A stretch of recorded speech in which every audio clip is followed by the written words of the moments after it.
Kashmir life के आज के इस शुमारे में आपका इस्तकबाल है। ये सीरीज आप तक पहुंचाने का मुद्दा और मकसद ये है कि जो यहाँ बैठकर कई सारे ऐसे स्टूडेंट्स ये सोचते हैं, इस शशोपंज में होते हैं कि हमने यहाँ तक तो पढ़ाई हासिल की, लेकिन इसके बाद क्या करें? क्या कोई रास्ता हमारे लिए निकल आता है बाहर? हमने ये मुनासिब जाना कि हम बात करें यहाँ कश्मीर की ही बेटी अभी ऑस्ट्रिया में फेलोशिप के तहत पढ़ाई हासिल कर रही हैं। तो इनसे बात करते हैं। हमारे साथ है शाइस्ता। शाइस्ता, आपका बहुत बहुत इस्तकबाल, बहुत शुक्रिया हमसे बात करने के लिए। थैंक यू सो मच इकरा, मुझे बुलाने के लिए यहाँ पे और मुझे मौका देने के लिए कि मैं अपना एक्सपीरियंस कश्मीरी स्टूडेंट्स के साथ शेयर करूँ। Thank you so much. Sure. इस एपिसोड का आगाज हम इस तरह से करेंगे कि सबसे पहले हम शाइस्ता के बारे में मुख्तसरन जाने कि शाइस्ता कहाँ से हैं। जी, मैं बारामूला से हूँ। मैंने लॉ ग्रेजुएशन कश्मीर यूनिवर्सिटी से की है और उसके बाद कुछ देर मैंने बारामूला डिस्ट्रिक्ट कोर्ट में प्रैक्टिस की है एज एन एडवोकेट। और अभी मैं CU में मास्टर्स कर रही हूँ। अच्छा, जो आप ही के फील्ड का है? जी जी, मैं LLM कर रही हूँ कंपैरेटिव कॉन्स्टिट्यूशनल लॉ में। Okay, great. अच्छा शाइस्ता, कई सारे जैसे में हम अभी अर्ज कर ही रहे थे कि जो तलबा और तलबात हैं, अक्सर उनके जहनों में ये सवाल होता है कि हम आगे क्या करें। वो चाहते हैं आप ही की तरह बाहर जाना किसी मुल्क में पढ़ने के लिए, लेकिन उन्हें नहीं मालूम होता कि क्या करें।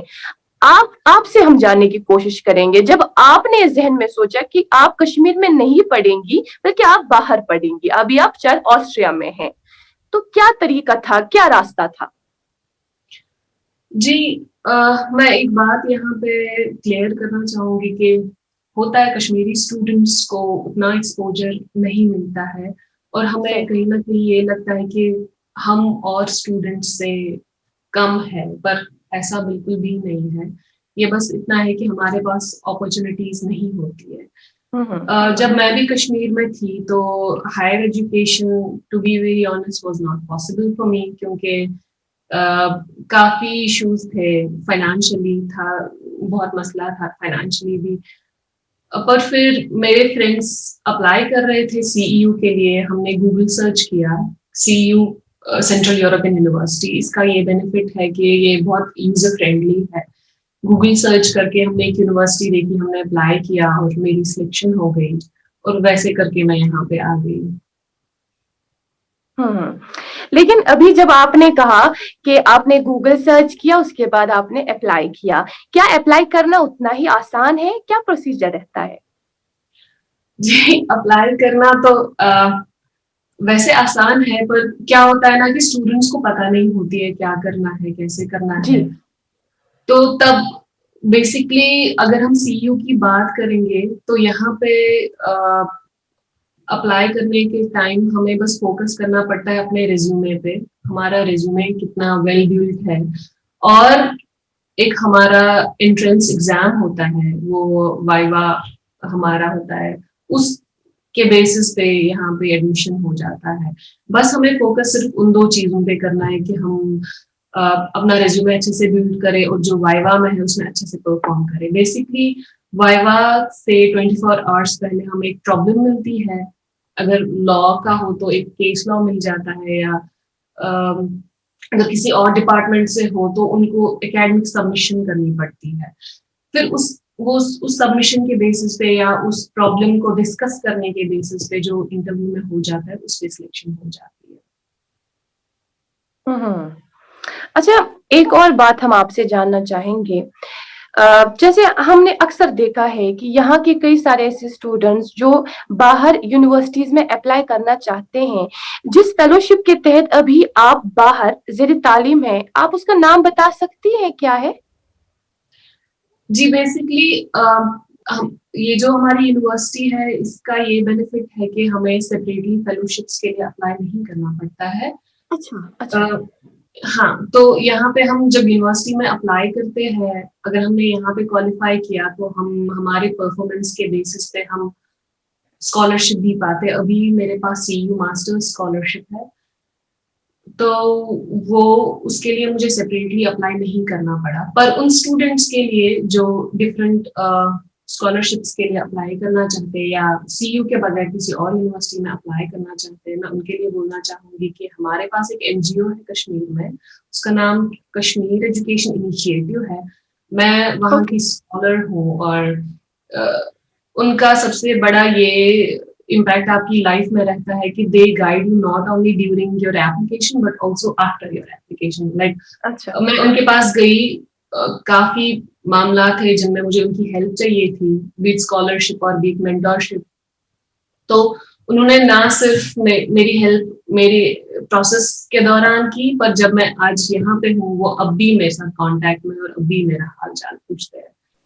मैं आपको बोलना चाहती हूँ, मुझे लगता है कि अगर मैंने लाइफ में कोई सबसे अच्छा डिसीजन लिया तो सिर्फ यहाँ पे आना है, क्योंकि एक तो पढ़ाई का तरीका जो है वो बहुत डिफरेंट है। यहाँ पे सेमिनार बेस्ड सिस्टम है और मैं कॉमन लॉ कंट्री से हूँ, ये सिविल लॉ कंट्री है, तो काफी ज्यादा जरूरी था मेरे लिए एक लॉ का डिफरेंट एस्पेक्ट देखना। और जो मेरा फील्ड है कंपैरेटिव कॉन्स्टिट्यूशनल लॉ, तो उसमें ना ही मैं इंडियन कॉन्स्टिट्यूशन या जो कश्मीर का कॉन्स्टिट्यूशन था हमारा उस तक लिमिटेड रही, पर मैं उसके आगे जाके मैंने बहुत सारे कॉन्स्टिट्यूशंस पढ़े, जर्मनी के या जो भी यूरोपियन कंट्रीज है, यूरोप से बाहर है, USA UK है, वहां के कॉन्स्टिट्यूशंस पढ़े, तो उससे मेरे मेंटल हराइजन में काफी ये हो गया, काफी बढ़ गया मेरा मेंटल हराइजन।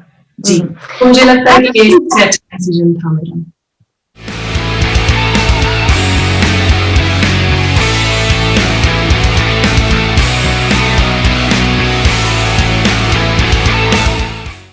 क्योंकि जैसा अभी आपने कहा कि एक इंसान का जो विजन है वो काफी ज्यादा बढ़ जाता है जब वो एक जगह से दूसरी ओर जाता है, उसको बहुत कुछ सीखने को मिलता है, पढ़ने को मिलता है। आप एज अ स्टूडेंट जब आप यहाँ थी, आपका जहन कितना रिस्ट्रिक्टेड था, अभी आप वहां हैं, क्या लगता है आपको कितना डिफरेंस आप में खुद में नजर आ रहा है? जी, मेरे नजरिए में बहुत ज्यादा डिफरेंस मुझे लग रही है अभी, क्योंकि जब मैं स्टूडेंट थी कश्मीर में, ये हमारे एजुकेशन सिस्टम का फॉल्ट है कहीं ना कहीं कि ट्रेनिंग पे बहुत ज्यादा ये दबाव डालते हैं और हम बहुत बिलीव करते हैं कि मेमोरी स्टूडेंट की बहुत अच्छी हो और एग्जाम्स में उनको बस सारा याद करके आना पड़ता है, सारा लिखना पड़ता है और इन द एंड उनको कुछ याद भी नहीं होता है। और मैं खुद वो स्टूडेंट रही हूँ। वो अलग बात है कि मुझे आज भी अपने प्रोफेसर्स के लेक्चर्स याद है, वो प्रोफेसर्स हमारे अच्छे थे, पर जो एग्जाम पैटर्न है वो काफी डिफिकल्ट होता है और काफी स्ट्रेसफुल होता है। पर यहाँ पे बिल्कुल वैसा एग्जाम पैटर्न नहीं है। और रही सोच की बात, यहाँ पे आके एक तो मैंने यहाँ वियना में बहुत क्लीनलीनेस देखी, लोग एनवायरनमेंट का बहुत ख्याल करते हैं, लोग हो टूरिस्ट हो। कश्मीर को देख के मुझे बहुत दुख होता है कि लाइक मैंने अपने कुछ कोलीग से बात की जो कश्मीर से है, मैंने उनको सजेस्ट किया था कि एनवायरनमेंट के लिए हम कुछ करते हैं और उनका रिस्पॉन्स काफी नेगेटिव था और दे वर लाइक हु केयर्स, कचरा है तो है। और अगर हम देखें टूरिस्ट भी आके कश्मीर में कितनी गंद फैलाते हैं, तो ये चीजें मैं कंपेयर करती हूँ, जो मैं यहाँ पे अच्छी चीज देखती हूँ मैं उसको कश्मीर के साथ कंपेयर करती हूँ। तो कंपेरेटिवली वियना बहुत क्लीन है, क्योंकि यहाँ पे गवर्नमेंट भी ख्याल रखती है और सिटीजन्स भी ख्याल रखते हैं। आप नहीं देखोगे कोई भी सिटीजन कुछ खा रहा है तो रैपर नीचे डाला सड़क, कभी भी नहीं। वो क्लीनलीनेस उसका ख्याल मुझे आया। मैं पहले से ही बहुत ख्याल करती थी एनवायरनमेंट का, पर अब as a citizen maybe मैं बोलूंगी कि मैं बहुत रिस्पॉन्सिबल हुई, जो मैंने एनवायरनमेंट को देख के अपने अंदर इनकलकेट किया, या मैंने पब्लिक ट्रांसपोर्ट्स में देखा, people are very civilised I would say. और तो और चीजों को लेके भी मेरा नजरिया बहुत बदल गया। बीट क्योंकि यहाँ पे रेसिज्म का बहुत होता है, तो उन कॉन्सेप्ट्स को लेके मेरा ख्याल बहुत चेंज हुआ, क्योंकि यहाँ पे आके पहले तो मुझे बहुत शौक लगा था कि क्योंकि बुक्स में पढ़ते हैं कि ब्लैक एंड व्हाइट उन चीजों पे कितना डिस्क्रिमिनेशन होती है लोगों के बीच में, तो रेसिज्म क्लासिज्म इन चीजों को लेके मेरा नजरिया बहुत बदल गया। और मैंने यहाँ पे आके बिल्कुल सीखा कि ह्यूमन राइट्स को कैसे वैल्यू करते हैं। तो सबसे पहले आप इंसान है, उसके बाद आप एक हिंदू मुस्लिम या सिख है, और फिर उसके बाद और चीजें आ जाती है। तो सीयू का इसमें बहुत ज्यादा कंट्रीब्यूशन रहा है, क्योंकि सीयू इसी चीज पे बेस्ड है। बहज़त एक लड़की, चूंकि जाहिर सी बात है सामने कुछ मुश्किलात तो जरूर होते होंगे ना स्टार्ट में। आपको भी पहले घर में समझाना पड़ा होगा, एक्सप्लेन करना पड़ा होगा कि मैं अगर बाहर जाऊंगी मैं वहां क्या करूंगी। तो हमें ये बताइएगा कि किस तरह की दिक्कत और दुश्वारी का सामना आपको हुआ पहले पहले। जी एक्चुअली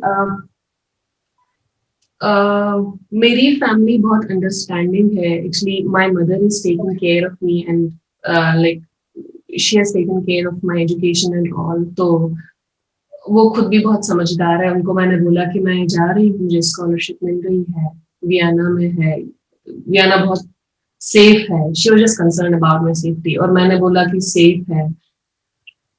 तो उन्होंने कहा ठीक है, पर अभी I am working here as a student ambassador. तो मैंने काफी कश्मीरी लड़कियों से बात की जो चाहते थे कि वो बाहर एडमिशन करे, और मुझे ये बात जान के बहुत दुख हुआ।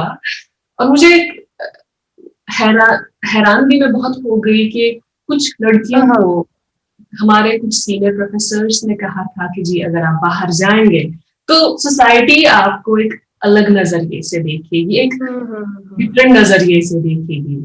और एक तो ये चीज, और दूसरी चीज मेरे कुछ सीनियर्स थे, अच्छा, उन्होंने मुझे यहाँ आने से पहले ये कहा कि ठीक है तुम तो जा रही हो, पर ऐसा नहीं होना चाहिए कि फेसबुक पे तुम्हारे फोटोज आएंगे विद जीन्स एंड स्टफ। तो उन लोगों की सोच देख के मुझे लगा कि नहीं, somebody has to change this mentality। और यहाँ पे आके कश्मीरी कल्चर के साथ मैं चल रही हूँ। और ऐसा बिल्कुल भी नहीं है कि आप यहाँ पे आ रहे हो तो आपको इनका कल्चर अडॉप्ट करना ही करना है। Seriously not, they really appreciate your culture, they really appreciate your identity. वो बहुत अप्रिशिएट करते हैं जब आप डिफरेंट होते हो। एक तो वो चीज, कोई आपको कंपेल नहीं करता है बाहर जाके आप उनका कल्चर अडॉप्ट करो, बिल्कुल भी नहीं। आप अपना कल्चर लेके चल सकते हो। दूसरी चीज, लोगों का नजरिया को उसको मद्देनजर रखते हुए अगर हम चले तो अच्छा, people are there to make stories. अगर आप खुद में सही हो, अगर आप में खुद में यहाँ पढ़ाई करने के लिए आए हो और आप पढ़ाई कर रहे हो और आप अपना काम कर रहे हो, you really need not to care about people. क्योंकि आपके अच्छे में तो सब आपके साथ होते हैं, पर आपके बुरे में कोई आपका साथ नहीं देता, और सिर्फ आपकी मेहनत और आपकी डेडिकेशन साथ देती है। और मुझे लगता है कि एट लीस्ट कश्मीरी गर्ल्स को आउट ऑफ कश्मीर जाना चाहिए पढ़ाई के लिए, क्योंकि वो एक डिफरेंट सिस्टम ऑफ एजुकेशन देखते हैं और उनका मेंटल होराइजन बढ़ जाता है। और क्योंकि एक औरत पे डिफरेंट रिस्पॉन्सिबिलिटी होती है, वो एक फैमिली को एजुकेट करती है। एक मर्द अलग होता है, वो काम करता है, बाहर रहता है, पर एक औरत को पूरी फैमिली संभालनी पड़ती है।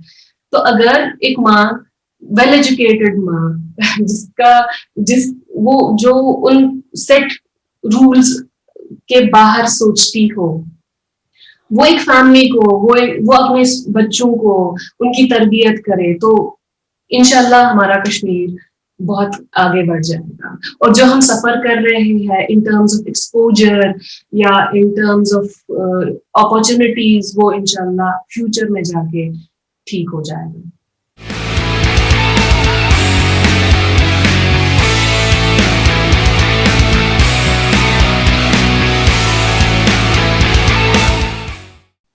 बिल्कुल सही कहना है आपका शाइस्ता। बड़ा मसला ये रहता है, बड़ी हैरानी की बात यह है कि जो लोग बाहर गए नहीं होते हैं, जिनको कोई एक्सपोजर होता ही नहीं है, वही हमें इस ताल्लुक से रोकते हैं। वही हमें ये कहते हैं कि वहां जाके वो है, हालांकि वो वहां से नहीं गए होते हैं, वो अभी उन गलियों से गुजरे ही नहीं होते हैं, और वो हमें इस ताल्लुक से डिमोटिवेट करते हैं कि वहाँ ये ऐसा है, वहाँ ऐसा है, तो ये बड़ी बदकिस्मती की बात है कि फिर हम उनकी बातों में आ जाते हैं और वो सब जो ख्वाब होते हैं उनको कुचल डालते हैं। खैर, ये अलग मौजू है, लेकिन आपसे ये जानना चाहेंगे जो आप बिलखुसूस आपका जो अपना फील्ड है वो लॉ का है, हमें बताइएगा जनरल एक इंफॉर्मेशन के लिए, क्या आपकी इल्मियत में ये बात आई है अभी तक कि इसमें क्या-क्या फेलोशिप्स है या स्कॉलरशिप्स है जिनमें बच्चा अप्लाई कर सकता है, स्टूडेंट अप्लाई कर सकता है?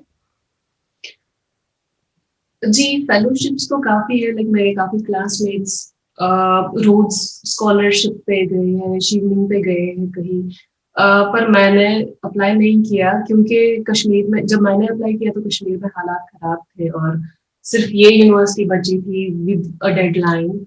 तो मैंने सीयू में ही अप्लाई किया और मैं सीयू में ही सिलेक्ट हुई। इनफैक्ट जब मेरा ज़ूम इंटरव्यू था उन दिनों इंटरनेट बंद था और मुझे किसी ऑफिस में जाके मैंने एक फोन कॉल पे इंटरव्यू दिया है। तो खैर वो इस वजह से मुझे और चीजों के बारे में पता नहीं है, मैं बस सीयू के बारे में बहुत ज्यादा जानती हूँ और अभी मैं सीयू मैं यूनिवर्सिटी एम्बेसडर भी हूँ, तो मुझे एडमिशन के बारे में काफी नॉलेज है। लाइक मैं कश्मीरी स्टूडेंट्स को हेल्प कर सकती हूँ और अभी मैं केईआई के साथ भी टच में हूँ, तो in case Kashmiri students are interested in applying with CU they can contact me. तो आपका कोई इस ताल्लुक से मेल आईडी हो जिसपे जो आप अभी दें और स्टूडेंट्स आपसे राबिता करें? जी मैं आपके साथ शेयर करूंगी श्योर श्योर श्योर।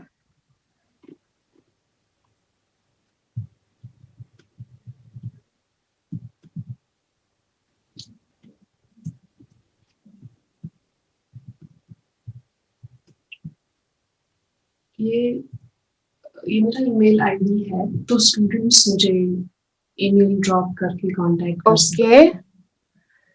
शाइस्ता अजीज 19@gmail.com। जी ठीक है, तो मेरे ख्याल से ये बात हमारे यहाँ जो अभी देख रहे होंगे नाज़रीन उन तक ज़रूर पहुँची होगी, ये जो ईमेल आईडी आपने दिया। अच्छा, एक आखिरी सवाल आपसे इस सेशन का, वो ये होगा, शाइस्ता कोई एक एवरेज स्टूडेंट होता है, हम ये कह सकते हैं कि पढ़ाई में उतना आगे नहीं होता, हमें ये बताइएगा अगर वो चाहता है कि मैं इसके लिए तैयारी करूँ, किन फील्ड्स में वो अच्छा होना चाहिए, उसको बेसिक चीजें जो होनी चाहिए उसमें वो क्या है? जी पहले तो एवरेज स्टूडेंट होना, like I am not a perfect person to understand the meaning of being an average student। ये एक बहुत relative term है। मैं खुद कोई जबरदस्त स्टूडेंट नहीं हूँ, मैं भी एवरेज स्टूडेंट ही हूँ। तो एक स्टूडेंट अगर उसके अंदर डेडिकेशन है कि वो आगे पढ़ना चाहता है, तो वो सिर्फ उस डेडिकेशन के बिना पर कुछ भी कर सकता है। एवरीथिंग इज पॉसिबल, बस अंदर एक चाह होनी चाहिए। तो अगर मैं, क्योंकि मैं लॉ स्टूडेंट हूँ तो मैं लॉ की बात करूंगी। अगर एक लॉ स्टूडेंट चाहता है कि वो एक ऐसी किसी यूनिवर्सिटी में आए, तो जरूरी होता है कि वो अपना सीवी अच्छे से बिल्ड करे। फिर डिपेंड करता है कि वो किस फील्ड में जाना चाहता है, ह्यूमन राइट्स में जाना चाहता है या बिजनेस लॉ में जाना चाहता है या कॉन्स्टिट्यूशनल लॉ में जाना चाहता है। तो उसी के according, for example if the student is interested in human rights, then he has to work with human rights organizations, ताकि वो अपने सीवी में दिखा पाए कि how he has contributed to the society।